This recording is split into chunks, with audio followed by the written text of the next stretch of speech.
ಮಾಜಿ ಸದಸ್ಯರು ಅಧ್ಯಕ್ಷ ಉಪೇಂದ್ರ ಅಂತ ಯುವ ಮುಖಂಡ ಜೆಡಿಎಸ್. ಅಷ್ಟೇ ಉಪೇಂದ್ರ ಅಷ್ಟೇ. ಪ್ರವೀಣ್ ಅಂತೇಳಿ ಜೆಡಿಎಸ್ ಯುವ ಮುಖಂಡ.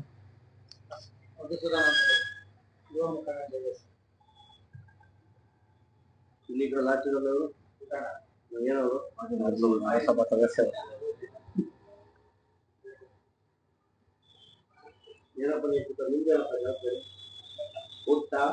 ಅಣ್ಣ ತಮ್ಮಂದಿರಿಗೆ ಧನ್ಯವಾದಗಳನ್ನ ಹೇಳಕ್ ಇಷ್ಟಪಡ್ತೀನಿ ಮೊದಲನೇದಾಗಿ. ಯಾಕೆಂದ್ರೆ ಈಗಿನ ಇರೋಂಥ ಸಂದರ್ಭ ಏನಾಗಿದೆ ಅಂದ್ರೆ, ಯಾರು ತೂಕವಾದ ವ್ಯಕ್ತಿ, ಯಾರು ದುಡ್ಡು ಮಾಡಿ ಅಂತ ವ್ಯಕ್ತಿ ಪ್ರೆಸ್ ಮೀಟ್ ಅಂತ ಅಂದ್ರೆ ಮೊದಲು ಮುಂದಿರ್ತಾರೆ. ಯುವಕರಿಗೆ ಯಾರು ಚಾನ್ಸ್ ಕೊಡ್ತಾ ಇಲ್ಲ. ನಾವು ಒಂದು ಕರೆಗೆ ಬಂದು ನೀವೆಲ್ಲ ನಾವು ಇಡೀ ಪ್ರೆಸ್ ಮೀಟ್ ತಗೋತೀವಿ ಅಂತ ಹೇಳಕ್ಕೆ ನಿಮ್ಗೆಲ್ಲ ಧನ್ಯವಾದಗಳನ್ನ ಹೇಳ್ತೀನಿ ಮೊದಲನೇದಾಗಿ. ಫಸ್ಟ್ನೇ ಈಗ ಮಾಡಿರ್ತಕ್ಕಂಥ ಪ್ರೆಸ್ ಮೀಟ್ ಏನು ಅಂದ್ರೆ, ಆಗಿರ್ತಕ್ಕಂಥ ಬಸ್ ಸ್ಟ್ಯಾಂಡ್ ಏನ್ ಮಾಡಿದ ಎಮ್ ಎಲ್ ಎ ಸಾಹೇಬ್ ನಮ್ಗೆ ಏನ್ ಬಸ್ ಸ್ಟ್ಯಾಂಡ್ ನಿರ್ಮಾಣ ಮಾಡಕ್ಕೋಸ್ಕರ ಕೆಡವಿ ಜನಗಳಿಗೆ ಅನನುಕೂಲವಾಗಿ ಇರ್ತಕ್ಕಂಥ ಒಂದು ಹೊಸ ಬಸ್ ಸ್ಟ್ಯಾಂಡ್ ಕಲ್ಪಿಸ್ಕೊಟ್ಟಿದ್ದಾರೆ. ಅದ್ ಯಾಕೆ ಅನಾನುಕೂಲ ಅಂತ ಹೇಳ್ತೀವಿ ಅಂದ್ರೆ, ಈಗ ಯಾವುದೇ ಒಂದು ರಾಜ್ಯ ಸರ್ಕಾರದಿಂದ ಒಂದು ಬಸ್ ಸ್ಟ್ಯಾಂಡ್ ಕೆಡಬೇಕಾದ್ರೆ ಇಷ್ಟು ಕೋಟಿ ಬಡ್ಜೆಟ್ ಅಂತ ಆಗಿರುತ್ತೆ. ಮೊನ್ನೆ ಅವ್ರದೇ ಆದ ಲೀಡರ್ ಒಬ್ರು ಹೇಳಿದ್ದಾರೆ, ಇಷ್ಟು ಕೋಟಿ ತಂದಿದ್ದಾರೆ ನಮ್ಮ ಎಮ್ ಎಲ್ ಅವರು ಅಂತ. ಅಷ್ಟು ಕೋಟಿ ತಂದ ಮೇಲೆ ಪರಿಹಾರವಾಗಿ ನಾವು ಇರ್ಬೇಕಲ್ಲ ಸರ್. ಈಗ 3 ಲಕ್ಷ ಜನ ಅರಸೀಕೆರೆ ತಾಲೂಕಲ್ಲಿ ಇದ್ದಾರೆ ಅಂದ್ರೆ, ಆ 3 ಲಕ್ಷ ಜನ ಅರಸೀಕೆರೆ ಸಾಮಾನ್ಯ ಡೈಲಿ 10,000 ಜನ ಓಡಾಡ್ತಾರೆ. ಪರ್ಯಾಯ ವ್ಯವಸ್ಥೆ ಅಂತ ಬಸ್ ಸ್ಟ್ಯಾಂಡ್ ಏನಾದ್ರು ಕೇಳಿರ್ಬೇಕಲ್ಲ ನಿಮ್ಮ ಸಿದ್ದರಾಮಯ್ಯ ಸಾಹೇಬ್ರು. ಇಲ್ಲ ಉಸ್ತುವಾರಿ ನಾವು ನಿಮ್ಗೆ ಏನಾದ್ರು ಇನ್ಸ್ಟ್ರಕ್ಷನ್ ಕೊಟ್ಟಿರ್ಬೇಕಲ್ಲ, ಅದನ್ನ ಹೇಳ್ಬೇಕಲ್ವ ನೀವು. ಮನೆ ಕಟ್ಲಿಕ್ಕೆ ಟೈಮ್ ತಾಣುತ್ತೆ, ಮನೆ ಕಟ್ಬೇಕಾದ್ರೆ ಧೂಳ್ ಬರುತ್ತೆ ಅಂದ್ರೆ, ಸರ್ ನಿಮ್ ಮನೆ ಕಟ್ಬೇಕಾದ್ರೆ 4-5 ಜನ ಇರೋಂತ ಮನೆಗೇನೆ ಇಂಜಿನಿಯರ್ನ 10 ಯೋಚನೆ ಮಾಡಿ ಆಯ್ಕೆ ಮಾಡ್ತೀರಾ. ಸೈಡ್ ಹಂಗಿರ್ಬೇಕು ಅಂತ ಹೇಳ್ತೀರಾ, ಅಗ್ರಿಮೆಂಟ್ ಹಾಕಿಸ್ತೀರಾ ಅಲ್ವಾ ಸರ್. ಈ 10,000 ಜನ 15,000 ಜನ ಡೈಲಿ ಓಡಾಡಂತ ಬಸ್ ಸ್ಟ್ಯಾಂಡಿಗೆ ನೀವು ಇಷ್ಟು ಯೋಚನೆ ಮಾಡ್ಲಿಲ್ಲ ಅಂದ್ರೆ, ನೀವು 4ನೇ ಬಾರಿ ಶಾಸಕರಾಗಿದ್ದೀರಾ. 80-90 ಸಾವಿರ ಓಟ್ ಬಿದ್ದಿದೆ. ಅಷ್ಟು ಜನಾಭಿಮಾನ, ತಂದೆ ತಾಯಿಂದ ಆಶೀರ್ವಾದಗಳು, ತಾಯಿಂದ ಎಲ್ಲ ನಿಮ್ಮ ಮೇಲೆ ಇದೆ. ಅವ್ರಿಗೆಲ್ಲ ಏನ್ರಿ ನೀವು ಅನುಕೂಲ ಮಾಡ್ಕೊಟ್ಟಂಗಾಗುತ್ತೆ. ಅಷ್ಟು ಯೋಚನೆ ಇಲ್ಲ ನಿಮ್ಗೆ ಅಂದ್ರೆ ಸರ್. ನೋಡಿದ್ರ ನೀವು 4ನೇ ಬಾರಿ ಶಾಸಕರಾಗಿದ್ದೀರಾ, 3ನೇ ಬಾರಿ JDS ಅಲ್ಲಿ ಗೆದ್ದಿದ್ದೀರಾ, 4ನೇ ಬಾರಿ ಕಾಂಗ್ರೆಸ್ ಇಂದ ಗೆದ್ದಿದ್ದೀರಾ. ನೀವು 3ನೇ ಬಾರಿ JDS ಅಲ್ಲಿ 4ನೇ ಬಾರಿ ಕಾಂಗ್ರೆಸ್ಗೆ ಹೋಗೋ ಕಾರಣ, ಎಲ್ಲಿ ನನ್ನ ಸೋಲಿಸ್ತಾರೋ ಜನ, ಅರಸೀಕೆರೆ ಜನ ಎಲ್ಲಿ ನನ್ನ ಕೈ ಬಿಡ್ತಾರೋ, ಇದರಲ್ಲಿ JDS ಎಲ್ಲಿ ಕೈ ಬಿಡ್ತಾರೋ, ಕುರ್ಬಾ ಸಮಾಜ ಎಲ್ಲಿ ನನ್ನ ಕೈ ಬಿಡುತ್ತೋ, ಮುಸ್ಲಿಂ ಸಮಾಜ ನನಗೆ ಎಲ್ಲಿ ಕೈ ಬಿಡುತ್ತೋ, ಆ ಭಯದಿಂದ ನೀವು ನಿಮ್ಮ ಅಭಿವೃದ್ಧಿ ಶೂನ್ಯ. ಅರಸೀಕೆರೆಯಲ್ಲಿ ನಿಮ್ಮ ಅಭಿವೃದ್ಧಿಯನ್ನು ಏನ್ ಅನ್ಕೊಂಡ್ಬಿಟ್ಟಿದ್ದೀರಾ ಅಂದ್ರೆ, ಜನಗಳೆಲ್ಲ ನಾನು ಕೇಳ್ಕೊಂಡು ಅರಸೀಕೆರೆ ಜನಗಳು ಹೇಳೋದು ಒಂದು ಅಭಿವೃದ್ಧಿ ಅಂತ ಇವರಿಗೆ ಕಾಂಕ್ರೀಟ್. ಇವರಲ್ಲಿ ಇರ್ತಕ್ಕಂಥ ಯಾರೇ ಲೀಡರ್ಗಳು, ಈ ಜಲ್ಲಿ ಕಶ್ಯರ್ಗಳಾಗಿರ್ಬೋದು, ಎಂಸೈನ್ಗಳಾಗಿರ್ಬೋದು, ಬಸ್ ಸ್ಟ್ಯಾಂಡ್ ಸಂಬಂಧಪಟ್ಟಿದ್ದು ಹೇಳಕ್ ಇಷ್ಟಪಡ್ತೀನಿ. ಆಯ್ತು ಇಲ್ಲ ಆಯ್ತು ಅಣ್ಣ. ಈಗ ಬಸ್ ಸ್ಟ್ಯಾಂಡ್ ಸಂಬಂಧಪಟ್ಟಿದ್ದು ಹೇಳಕ್ ಇಷ್ಟಪಡ್ತೀನಿ. ಇನ್ಸ್ಟ್ರಕ್ಷನ್ ಕೊಟ್ಟಿರ್ತಾರೆ. ಈಗ ಉಸ್ತುವಾರಿಗೂ ಇನ್ಸ್ಟ್ರಕ್ಷನ್ ಬಂದಿರುತ್ತೆ, ಸಿಎಂ ಕಡೆಯಿಂದ ಉಸ್ತುವಾರಿಗೂ ಇನ್ಸ್ಟ್ರಕ್ಷನ್ ಬಂದಿರುತ್ತೆ. ಆ ಇನ್ಸ್ಟ್ರಕ್ಷನ್ ಏನ್ ಅದಕ್ಕೆ ಪರಿಹಾರ ಏನ್ ಮಾಡಿದ್ದಾರೆ ಉಸ್ತುವಾರಿ ಸಚಿವರು ಏನ್ ಮಾಡಿದ್ದಾರೆ? ಕೃಷ್ಣ ಬೈರೇಗೌಡರು ಆತ್ಮಾಂಬ ಫಂಕ್ಷನ್ ಅಲ್ಲಿ ನೋಡಿರ್ಬೋದು ನಾವು. ಎಷ್ಟು ಕಾಳಜಿಯಿಂದ ಅಷ್ಟೋ ಲಕ್ಷಾಂತರ ಜನಕ್ಕೆ ಪರ್ಯಾಯ ಎಲ್ಲ ಫುಲ್ ಇಷ್ಟು ಜನ ನೋಡ್ಬೋದು, ದೇವ್ರ ದರ್ಶನ ಮಾಡ್ಕೊಡಕ್ಕೆ ಅನುಕೂಲ ಮಾಡ್ಕೊಟ್ಟಿದ್ದಾರೆ. ಈಗ ಅದೇ ರೀತಿ ನಮ್ಮ ಅರಸೀಕೆರೆ ಜನಕ್ಕೆ ಇಲ್ಲಿ ಅನ್ಯಾಯ ಆಗಿದೆ. ಬಸ್ ಸ್ಟ್ಯಾಂಡ್ ವ್ಯವಸ್ಥೆ ಸರಿ ಇಲ್ಲ. ತಾಯಂದ್ರಿಗೆ ಹಾಲು ಕೊಡ್ಸೋ ವ್ಯವಸ್ಥೆ, ಒಂದು ಸಪ್ರೇಟ್ ಆಗೋ ರೂಮ್ ಇಲ್ಲ.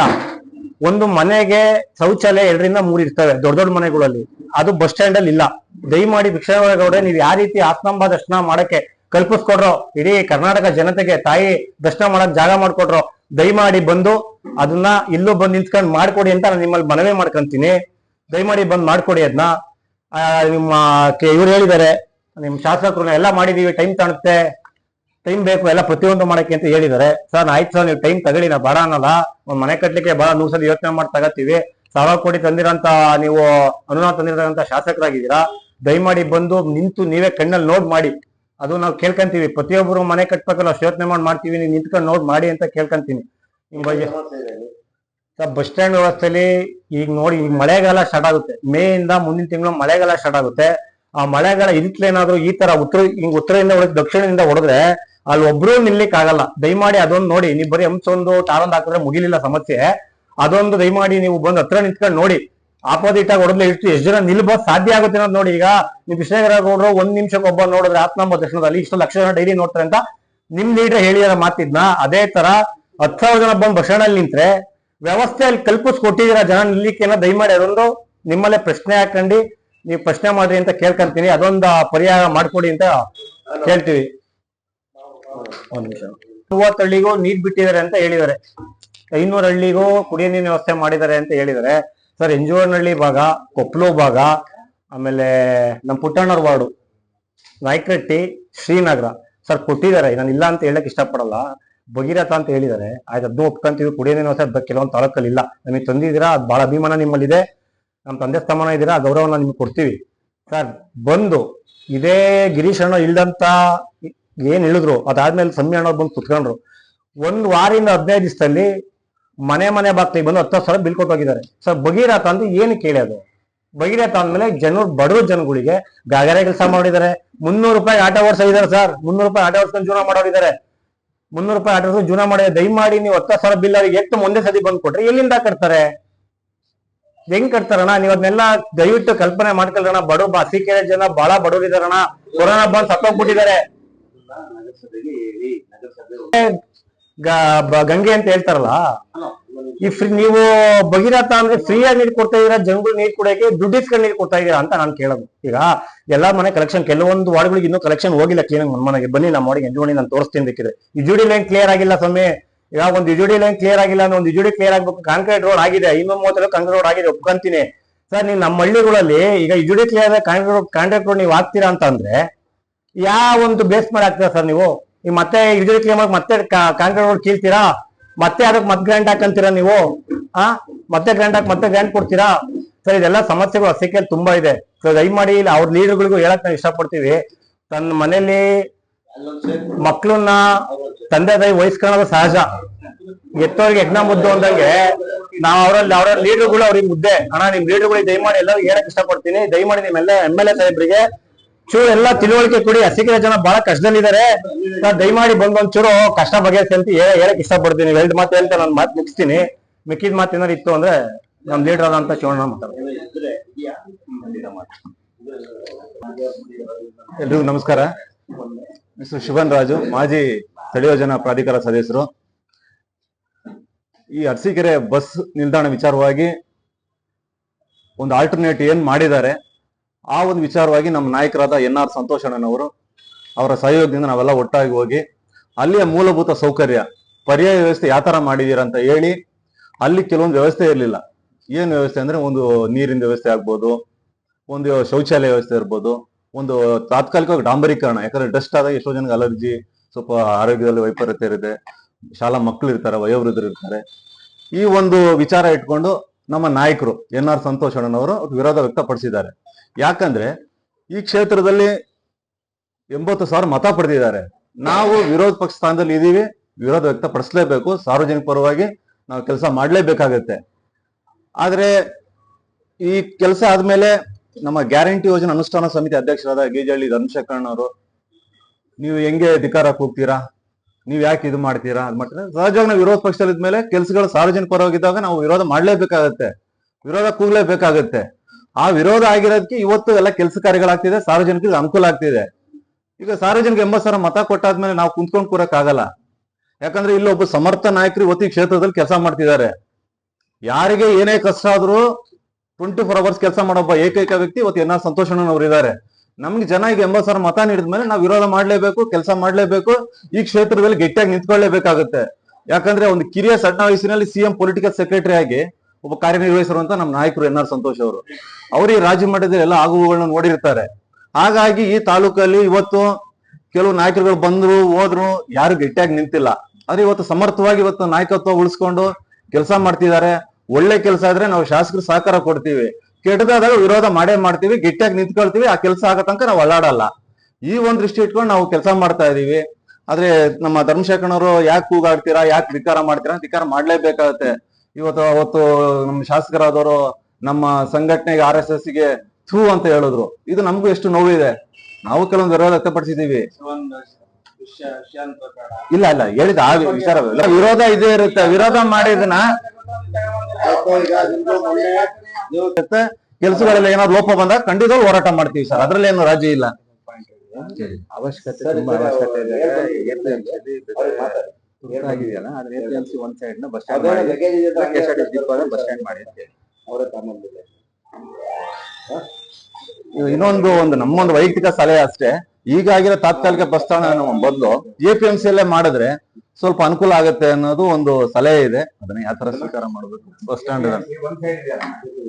ಶೆಡ್ ಗಿಡ್ಡೆಲ್ಲ ರೆಡಿ ಇದೆ. ಊರಿನ ಸೊಂದು ಮಾಡಿದ್ರೆ ಎಲ್ಲ ಮುಗಿದೋಗುತ್ತೆ. ಹಂಗಾಗಿ ಏನಾರು ಇದ್ರೆ ಅಲ್ಲಿಗೆ ಸ್ವಲ್ಪ ಚೇಂಜಸ್ ಮಾಡ್ಕೋಬಹುದಲ್ಲ. ಅವರೆಲ್ಲ ಮಾತಾಡಿದ್ರೆ ಸೈಡ್ ಅಲ್ಲೇ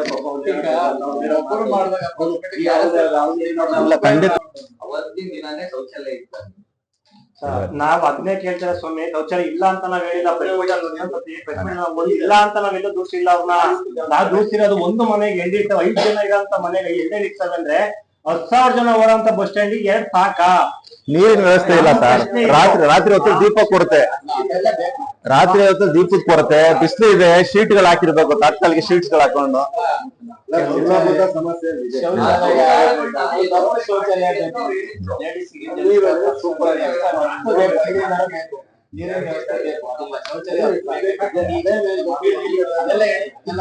ಖಂಡಿತ ಅದನ್ನೇ ಈಗ ತಿಂಗಳಿಗೊಂದ್ಸತಿ ರಾಜ್ಯ ಕಂಡಂತ ಪ್ರಸಿದ್ಧಿಯಾಗಿರೋ ಸಿದ್ದಪ್ಪಾಜಿ ಬೆಟ್ಟ ಇದೆ ನಮ್ಮ ತಿಂಗಳಿಗೊಂದ್ಸತಿ ಲಕ್ಷಾಂತರ ಜನ ಭಕ್ತರು ಬರ್ತಾರೆ ಸಿದ್ದಪ್ಪಾಜಿ ಬೆಟ್ಟಕ್ಕೆ. ಅವ್ರಿಗೆ ಇನ್ಸ್ಟ್ರಕ್ಷನ್ ಏನ್ ಕೊಟ್ಟಿದ್ದೀರಾ? ಅವ್ರಿಗೆ ಸೌಲಭ್ಯ ಏನ್ ಮಾಡ್ಕೊಟ್ಟಿದ್ದೀರಾ?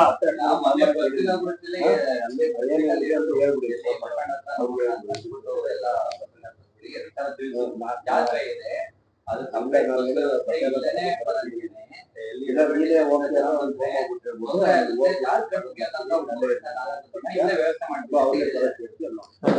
ಅದನ್ನೇ ಆಗ್ರಹ ಪಡಿಸ್ತಾ ಇದೀವಿ ಸರ್. ನಾವು ವಿರೋಧ ಪಕ್ಷದಿಂದ ಅದೇ ಆಗ್ರಹ ಪಡಿಸ್ತಾ ಇರೋದು. ಆಮೇಲೆ ಬಸ್ ನಿಲ್ದಾಣದಲ್ಲಿ ಈಗ ವಿದ್ಯುತ್ ವ್ಯವಸ್ಥೆನೇ ಇಲ್ಲ ರಾತ್ರಿ ಹೊತ್ತಲ್ಲಿ. ನೀವು ಪ್ರತಿಭಟನೆ ಮಾಡಿ ಅಂತ ಯಾರು ಪತ್ರಕರ್ತರು ಕಾಡಿರಲಿಲ್ಲ. ದೂರು ಸರಿಯಾಗಿ ವ್ಯವಸ್ಥೆ ಇಲ್ಲ ಅಂತ ಎಲ್ಲಾ ಪತ್ರಿಕೆಗಳಲ್ಲಿ ಮುಂಚೆನೆ ನೀವು ಪ್ರತಿಭಟನೆ ಮಾಡೋಕ್ಕಿಂತ ಮುಂಚೆನೆ ಸ್ಟೋರಿ ಮಾಡಿದ್ದಾರೆ. ಮಾಡಿರ್ತೀರಾ, ಆದ್ರೂ ನಾವು ವಿರೋಧ ಪಕ್ಷ ನಾವು ಕೆಲಸ ಮಾಡ್ಬೇಕಲ್ಲ ಸರ್. ಇರ್ಲಿ ಸರ್,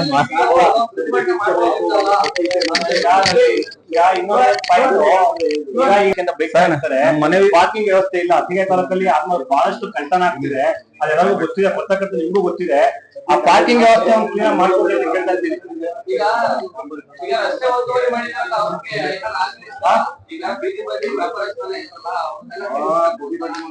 ಬೀದಿ ಬದಿ ವ್ಯವಸ್ಥೆ ಯಾರಿಲ್ಲ ಸರ್. ಅದನ್ನ ಅದು ಸ್ವಲ್ಪ ಹೋರಾಟದ ಗಮನಕ್ಕೆ ತರ್ತೀವಿ. ಅವ್ರು ಏನ್ ತೀರ್ಮಾನ ನೋಡ್ಬೋದು. ಅದನ್ನ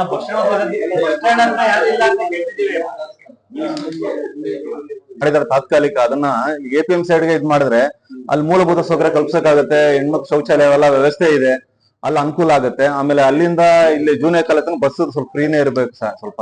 ಯಾಕಂದ್ರೆ ಈಗ ಆಟೋಗಳ ವ್ಯವಸ್ಥೆ ಸುಮ್ನೆ 100-200 ಹಿಂಗ್ ಆಗುತ್ತೆ ಪರಿಸ್ಥಿತಿ. ಸಾರ್ವಜನಿಕ ಬಹಳ ತೊಂದರೆ ಆಗುತ್ತೆ. ಆ ಒಂದು ಎಲ್ಲ ಮನವಿ ಇದೆ ನಮ್ದು. ತಾಯಂದಿರು ಬೆಳಗ್ಗೆ ಹಸಿಗೆ ನೀರಿಂದ ಗಾರ್ಮೆಂಟ್ಸ್ ಕೊಡ್ತಾರೆ, ಹೆಣ್ಮಕ್ಳು ಕಷ್ಟ ಪಡೋರು. ಅವರಿಗೆ ಬಸ್ ಸ್ಟ್ಯಾಂಡ್ ದೂರ ಆಗಿರೋದ್ರಿಂದ ಡೈಲಿ 30,000 ರೂಪಾಯಿ ಆಟೋ ಹೋಗ್ತದೆ. ಅವ್ರ ಸಂಬಳ ಕೊಡ್ತಾರೆ. ಪಾಪ ಬಸ್ ಸ್ಟ್ಯಾಂಡ್ 1,000 ರೂಪಾಯಿ ಆಟೋ ವ್ಯವಸ್ಥೆಗೆ ಹೋದ್ರೆ ಜೀವನ ಮಾಡೋದು ಬಹಳ ಅನುಕೂಲ ಆಗುತ್ತೆ ಅವ್ರಿಗೆ. ಬೆಳಗ್ಗೆ ಸಂಜೆ ಬಸ್ ಟೌನ್ ಲಿಮಿಟಿಗೆ ಬಿಡ್ಲಿ ಅಂತ ನಾವು ಕೇಳ್ಕೊಂತೀವಿ. ನೀವು ಅದೇ ಸಿಟಿ ಬಸ್ ಬೇಕು ಅಂತ ಖಂಡಿತ ಬೆಳಗ್ಗೆ ಸಂಜೆ ಕಾಲೇಜು ಬೆಳಗ್ಗೆ ಸಂಜೆ ಬೇಕು ಅಂತ ಇದೆಲ್ಲ ಇದ್ ನಿಂತ್ಕೊಂಡು ಒಂದ್ಸರಿ